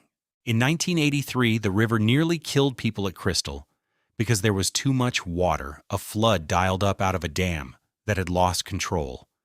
In 2022, the river killed at Bedrock because there was too little water, a trickle dialed down out of a dam that was running out. Too much and too little. 40 years apart, both fed by the same valve, both deadly. There is no safe setting. The people who built the dam sold it as a way to smooth the river out, to end the extremes, to deliver a manageable, predictable flow. Instead, the dam became a way to reach either extreme on command or by accident, to make the water a killing flood or a killing trickle, while the rapid underneath, built and rebuilt by a dry side canyon that answers to no dam at all, waits for whatever water it is given and turns it against whoever is on it. And now the drought is asking the final, largest question, the one that reaches past Lava Falls to the whole machine. Because if Lake Powell keeps falling, there is a level below which the dam cannot generate power, and a level below that where it can barely pass water at all, and the entire 100-year assumption that a human hand will always be on that valve starts to look less like control and more like a temporary arrangement with a river that has outlasted every plan ever made for it. Faced with all of this, a river gone cold, its beaches washing away, its floods erased, the managers did something that tells you exactly how the modern mind approaches a system it has broken. Rather than take the dam out, they tried to make the dam imitate the river it had replaced. Starting in 1996 and again in 2004, 2008, and then on a repeating protocol in the years after, the Bureau of Reclamation began deliberately opening Glen Canyon Dam wider than normal for a few days at a time, on purpose, to send an artificial flood down the canyon. They call these high-flow experiments, and the goal is genuinely reasonable. The Wild River used to build sandbars and beaches with its spring floods. The dam had starved those beaches, and so the plan is to hand crank a flood every so often, mobilizing the sand on the riverbed and pushing it up onto the banks to rebuild the beaches the dam took away. It is the closest thing to admitting that the natural floods mattered. An engineered apology, released through the same valves that caused the problem. But look closely at what these artificial floods actually are, because the gap between what they can do and what the real floods did is the whole illusion in miniature. A high-flow experiment sends something in the range of 40 to 45,000 cubic feet per second down the canyon. That is a lot of water compared to a normal power-generating release. It is a fraction of what the Wild River used to do. The natural spring floods that once reworked this canyon routinely ran past 100,000 cubic feet per second, and even the runaway accident of 1983, the one that nearly tore the spillways apart, roughly doubled the biggest experiment anyone has ever dared to run on purpose. And the artificial floods are tuned to move sand, the light, fine stuff that makes a beach. They are nowhere near powerful enough to move the material that actually builds lava falls. The truck-sized boulders sitting in the debris fan at the mouth of Prospect Canyon. The wild river, at 100,000 cubic feet per second, could reach into that fan and drag the boulders downstream and keep the rapid from choking itself. A 45,000 cubic foot experiment cannot budge them. It rebuilds a sandbar you can camp on and floats harmlessly over the rock pile that can kill you. So here is the state of human control over lava falls, fully assembled, and it is thinner than anyone likes to admit. We can set the flow hour by hour and make the river cold or warm, depending on how full the reservoir is. We can even stage a small, careful imitation of a flood to tend the beaches. What we cannot do, what no dam, no release schedule, no experiment has ever been able to do, is touch the rapid itself. The boulder pile at mile 179 is entirely outside the machine. It is built by a side canyon that answers to no dam, loaded by storms that answer to no forecast anyone can act on, and flushed when it is flushed at all, by floods the dams specifically exist to prevent. Every lever the managers pull moves sand or electricity or the level of a shrinking lake. Not one of them moves the rock at lava, and the drought has now put even the small levers in doubt. Because a high-flow experiment costs water, the system may no longer be able to spare. You cannot stage a generous fake flood out of a reservoir that is scraping bottom. The one tool humans built to imitate the lost river is itself being switched off by the same drought that is warming the water and exposing the rock, which means that after 150 years and a great dam and a whole apparatus of management, the most feared rapid in North America sits exactly where it always has, doing exactly what it always has, on terms that have never once been ours. And that returns the story, as it always must, to the only variable humans really control here. Not the river, not the rapid, not the flood, but the decision to get in the boat and go. Because everything we have traced only matters because people keep arriving at that horizon line and choosing to run it. The question is why, and the answer is older than the dam, older than Georgie White, older than the rubber boats. Old enough that the clearest example of it drowned 3 men in 1889 trying to prove the canyon could be put on a schedule. There is a thread I left hanging near the start of this, and now is the time to pull it, because it explains why any of these people were ever in the water to begin with. I told you the oldest knowledge of this canyon, the knowledge the Southern Paiute and the Hualapai carried, was built on a single distinction: the difference between adapting to the river and forcing the river to fit your schedule.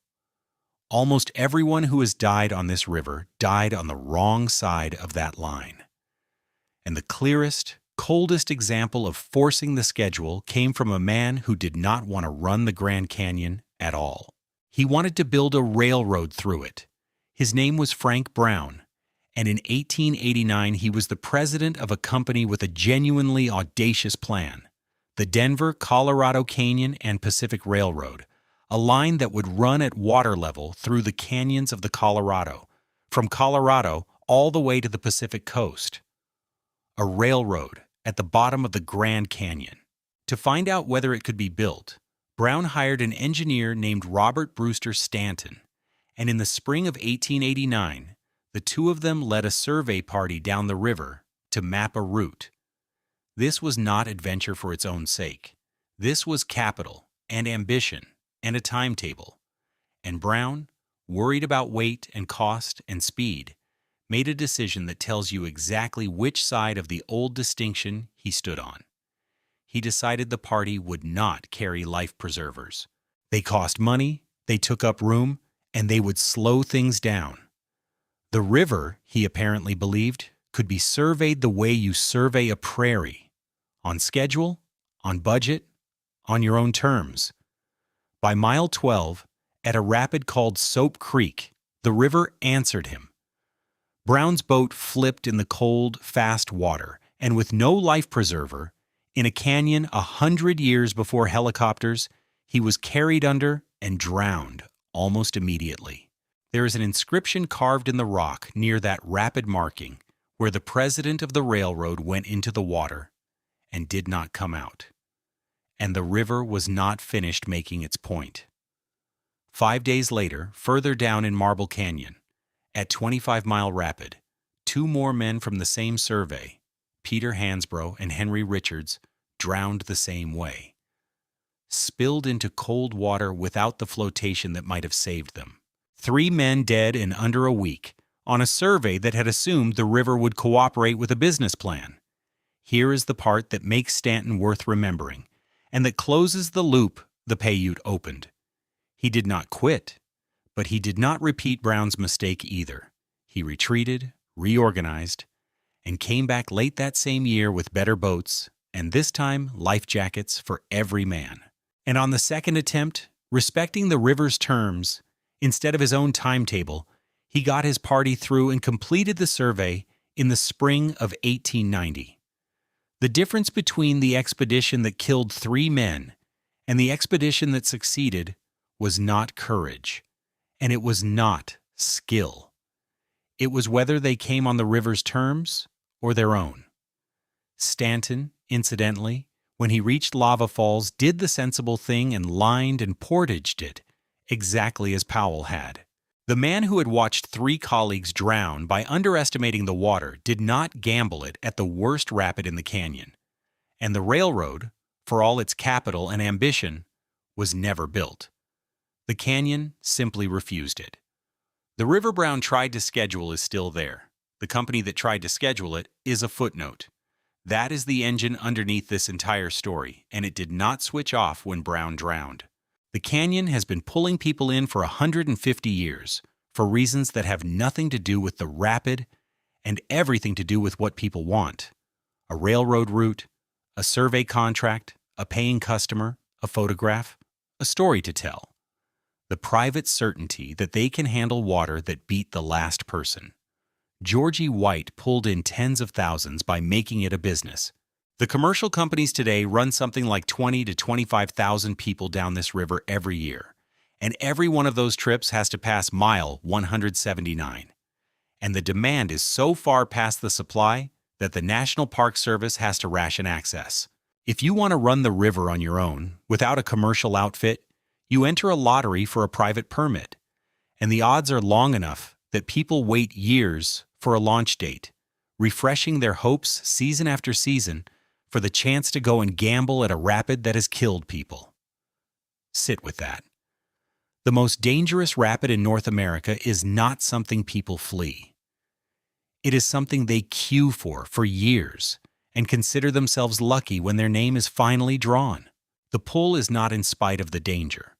For a great many of the people who come, the danger is not a deterrent at all.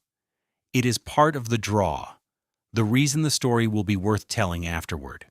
The exposure keeps climbing, the reasons keep multiplying, and through all of it, the rapid keeps exactly the same lethal patience it has always had. And the rapid's patience is the cruelest part because it hides behind good odds. On most days at most flows, a competent boatman runs Lava Falls and comes out the bottom upright and grinning. By the rough count river people use, only around 2 boats in 100 flip here. 2%. If you told someone the most dangerous rapid in North America flips only 2 boats in 100, they might relax. They should not. 2% multiplied across 25,000 people a year, across decade after decade, is a steady, reliable harvest of flips and swims and cold water emergencies, and every so often, a body. There is a whole book cataloging the deaths in the Grand Canyon, an unsentimental accounting kept up over the years, and the river's rapids have their own long column in it. The people in that column were not, for the most part, fools.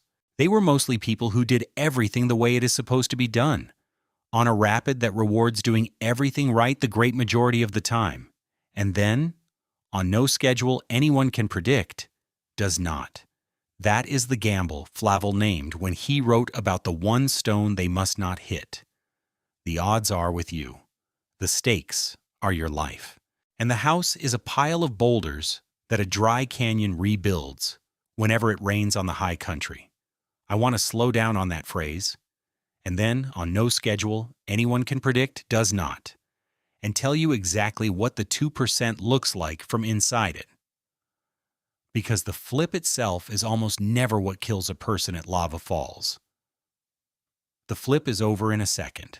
What kills people is what the cold does to a human body in the minutes after, and it is worth understanding precisely, because it is the part that no boat and no engine and no satellite phone has ever changed. When a person goes into water in the high 40s or low 50s, the first thing that happens is not hypothermia. Hypothermia takes a while. And make no mistake about which water we are talking about. Even at its drought-warmed worst, up into the 60s, the river here stays cold enough to do everything I'm about to describe. And for most of the last 60 years, it has been a great deal colder than that. The first thing is a reflex called cold shock, and it hits in the first seconds. And it is a killer in its own right. The instant that cold water hits the skin, the body sucks in a huge involuntary gasp. You cannot stop it. No amount of nerve prevents it. And then it starts to hyperventilate. Fast, shallow breathing you also cannot fully control. If your head is underwater when that gasp fires, and in the churn below lava it very often is, you inhale water instead of air, and it is over almost before it began, at the surface, in front of everyone, with nothing anyone can do. This is why people who are strong swimmers, people who would be fine in a warm pool, drown in cold rapids. They are not beaten by the swimming, they are beaten by their own nervous system in the first 30 seconds, and by the specific bad luck of where their face was when the reflex hit. If you survived that first minute, if your head was up when you gasped, if you got your breathing back under control, you are not safe. You have entered the second phase, and it has its own clock. Cold water physiologists describe the rough timeline as something like 1 minute, 10 minutes, 1 hour, about a minute to get the cold shock gasping under control. Roughly 10 minutes of useful muscle function before the cold shuts your hands and arms down, and perhaps an hour before you lose consciousness to hypothermia. But it is that middle number that matters most in a rapid, because 10 minutes of useful movement is generous, and lava does not give you a calm pool to use it in. Within a few minutes, the cold reaches the muscles and nerves of your hands and forearms and simply switches off your ability to grip. This is called swim failure, and it is merciless in its timing. The rescue boat pulls alongside. Someone throws a rope right to you, your friends are screaming at you to grab it, and your hands will not close. You can see the rope. You can see the boat. And your fingers have stopped taking orders. People have died at arm's length from rescue in cold water, not because help did not reach them, but because the cold took their hands before the help arrived. Now layer the rapid back on top of that biology, and you see why lava is built to exploit it. The flip usually happens in the V-wave, which is the worst possible place because from there the cold swimmer, already gasping, is swept down through the rest of the rapid, through the exploding whitecaps of the Big Kahuna, past the jagged basalt of the cheese grater, and toward the ledge hole, which is happy to catch a body and recirculate it, pushing it under and cycling it back through the drop exactly when the person most needs an uninterrupted breath. Every one of those features is now working on a body whose breathing is compromised and whose hands are failing. And the aerated water of a big rapid is full of air, which means it is less dense than solid water, which means a life jacket floats you lower in it, and your face spends more time in the foam. The rapid does not need to hold you long. It only needs to hold you through the 10 minutes your body had, and it is very good at that. This is why the entire safety system at Lava Falls, for all the modern gear, comes down to the oldest thing there is: other people right there, fast. The reason boats run one at a time with a safety boat waiting in the pool below is that the only rescue that can possibly beat the cold water clock is one that is already in the water below the rapid before you flip. There is no time to call for help. Help that has to come from anywhere else. The rim, a helicopter, another trip, arrives in the time scale of hours, and the swimmer's body is working in the time scale of minutes. The whole margin of survival is the 50 yards between where you flip and where your friends can reach you, and whether your hands still work when they get there. That is the brutal arithmetic that Bill Beer and John Daggett gambled with deliberately, that Frank Brown lost without a life jacket in 1889, and that every guide setting safety on those rocks today is trying to win by a few seconds. The cold is the executioner. The rapid just delivers you to it. And the distance? The mile of rock straight up, the nearest helicopter pad 9 miles downstream, the hours between a satellite call and a landing skid, is the reason the executioner so often finishes its work before anyone else can arrive. Remoteness does not create the danger at lava falls. It guarantees that the danger, once it starts, gets to run its full course. If you think lava falls is a freak, a single cursed spot where a dry canyon happens to dump rock into the river, then you have missed the largest and most disturbing fact of all, which is that lava falls is not the exception. It is the rule, taken to its extreme. Nearly every major rapid in the Grand Canyon, and there are dozens of them, the whitewater that makes this the greatest stretch of river in North America, sits exactly where a side canyon comes in. The pattern is almost mechanical once you know to look for it. Quiet water, a side canyon entering, a rapid, then quiet water again, over and over for 277 miles. The Colorado has something like 600 tributaries feeding into it through the canyon, and the significant ones are all doing, at their own pace, precisely what Prospect Canyon does at lava.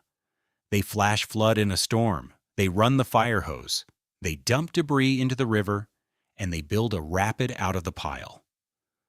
The main river cuts the deep canyon. The side canyons build the rapids inside it.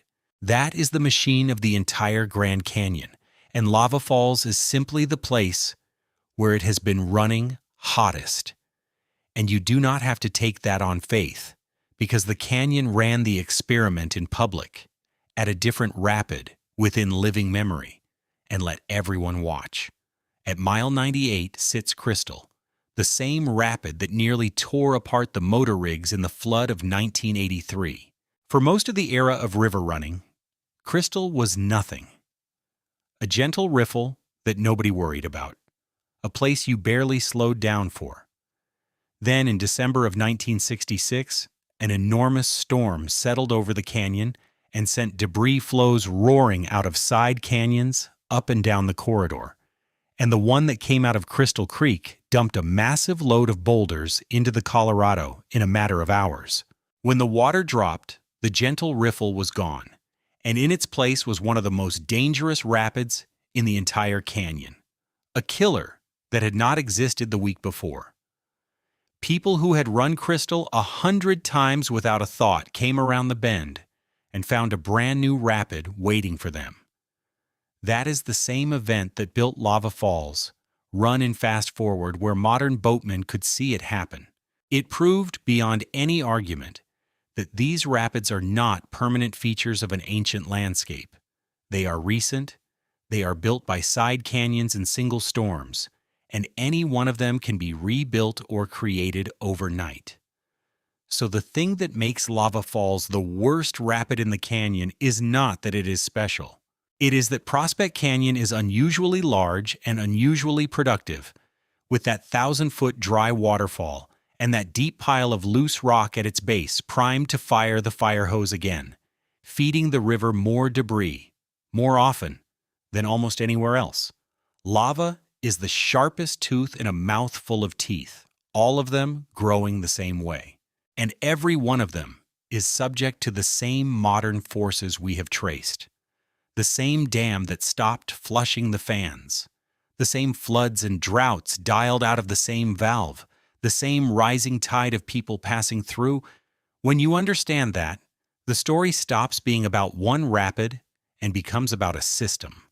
A whole river run by a mechanism that no one designed and no one controls. Geology loads the side canyons. Weather fires them. The main river carries the consequences, and human beings float through the middle of it on schedules of their own invention. Lava Falls is just the place where all of it is most concentrated, most violent, and most honest about what it is. Which brings us back, finally, to the horizon line at mile 179, and to a question that now has a very different answer than the one most people arrive with. Why is the Grand Canyon's most feared rapid still getting more violent when the volcano that named it went cold 100,000 years ago? By now you can answer it yourself, and the answer has nothing to do with lava. Here is the whole machine, assembled, so you can see it turning. It starts with geography, and the geography is a trick.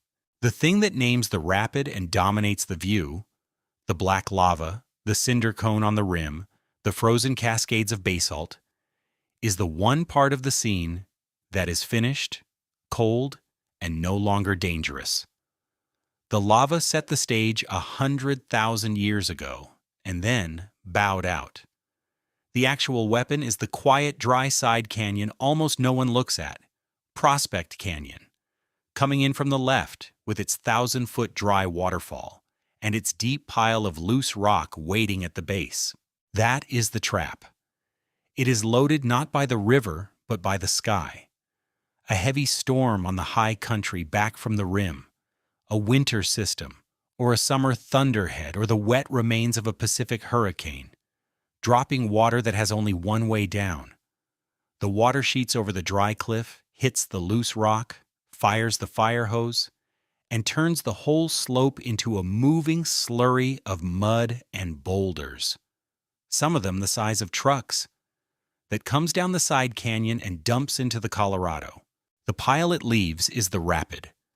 The river, forced to squeeze around and over that pile, speeds up, steepens, and folds into the standing waves and the recirculating holes that flip the boats. Change the size of the pile, and you change the rapid, which is why Lava Falls has been rebuilt 6 times in 60 years, and will be rebuilt again the next time it storms on the right piece of ground. Onto that natural machine, layer the human one, because the rapid only matters, because people keep arriving at it. They arrive for reasons that have never had anything to do with the rapid itself. A railroad that was never built, a survey contract, a business selling seats, a bucket list trip, the private conviction that they can handle it. The exposure has climbed for a century and a half while the danger has held perfectly steady. And that combination is what turns a rapid almost everyone survives into one that, across enough years and enough boats, reliably does not let everyone go. Every tool humans brought to change the odds changed something real and left the core untouched. Facing the boat downstream let Flavel see the drop as he went over it, and it did not stop the drop. Lashing pontoons together let Georgie White carry crowds through holes that would swallow a small boat, and it did not close the holes. Jet boats brought enough power to climb the rapid backward, and the rapid threw one into the air and broke a man's leg and made him harder to reach, not easier. Satellite phones let a trip tell the whole world it was in trouble in an instant. And the world still could not cross the rock fast enough to help. Every advance improved capability and left 2 things exactly where they were: the physics of cold water pouring over boulders, and the distance between mile 179 and anyone who could save you. And notice that the history does not progress the way we expect history to progress. It does not get safer as it goes. Powell lined the rapid in 1869 and lived. Frank Brown skipped the life jackets 20 years later and drowned in the same cold water. Flavel ran the worst rapid in the canyon in a boat that would have sunk if it flipped and made it. Men in the most powerful boats ever built came a lifetime after Flavel and got thrown into the air. There is no line on the graph climbing steadily toward mastery. There is only the same rapid met again and again by people with better tools and the same bodies, producing the same scatter of survivals and deaths across 150 years. The equipment on the boats changed almost beyond recognition.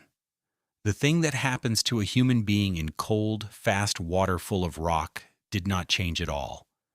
That is why the old distinction the Southern Paiute drew between the river you use and the river you force has never gone out of date and never will.